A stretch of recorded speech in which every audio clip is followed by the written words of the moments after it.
यह कहानी है महाराष्ट्र के नागपुर में एक सुखी परिवार में जन्मी कविता की। जिस युवा अवस्था में अधिकांश लोग अपनी पढ़ाई पूरी कर और एक अच्छी नौकरी या व्यवसाय पाकर खुशी खुशी मौज मस्ती के बीच अपना जीवन जीना पसंद करते हैं, उसी मौज मस्ती के जीवन में महाराष्ट्र के नागपुर की रहने वाली कविता ने 21 वर्ष की उम्र में ही सांसारिक मोहमाया को त्याग कर ईश्वरीय भक्ति का मार्ग चुना है।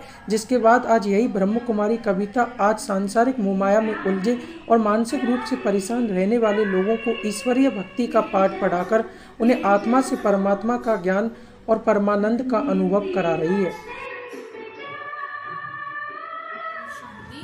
मेरा नाम ब्रह्म कुमारी कविता बहन है। मैं महाराष्ट्र नागपुर से हूँ।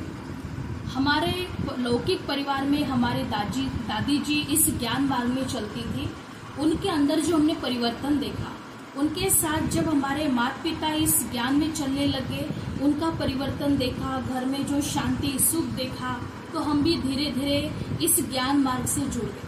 और जब हमें समझ आई ज्ञान की, बुद्धि के पट जब खुल गए, तब हमने निर्णय ले लिया कि हमें भी अब समाज सेवा करनी है, समाज के लोगों को परमात्मा के साथ जोड़ना है, ताकि वो आत्माएं भी परमानंद का अनुभव कर सके, अतीन्द्रिय सुख शांति का अनुभव कर सके।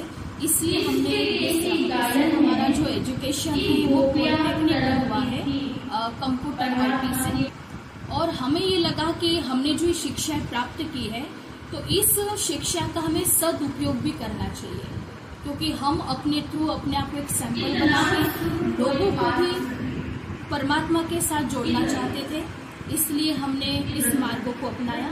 और साथ ही साथ हमारा जो उद्देश्य है वो है स्व परिवर्तन से विश्व का परिवर्तन। हमने स्वयं में परिवर्तन देखा, अपने परिवार में परिवर्तन देखा, इसलिए फिर हमने सोचा कि अब हमें स्वयं के साथ विश्व का भी परिवर्तन करना है।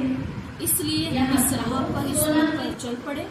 और हमारा मुख्य उद्देश्य यही है कि हम स्व परिवर्तन से विश्व का हर मनुष्य आत्माएं अपनी बुराइयों का त्याग करें, काम, क्रोध, लोभ, मोह, अहंकार, ईर्ष्या, द्वेष, नफरत और अपने मन बुद्धि को परमात्मा के साथ जोड़कर परमानंद का अनुभव करें, जिससे हम अथाह शांति का और सुख का अनुभव कर सकें। ईंटों के महल बनाए हैं कहाँ पर? सतयुग। फिर उन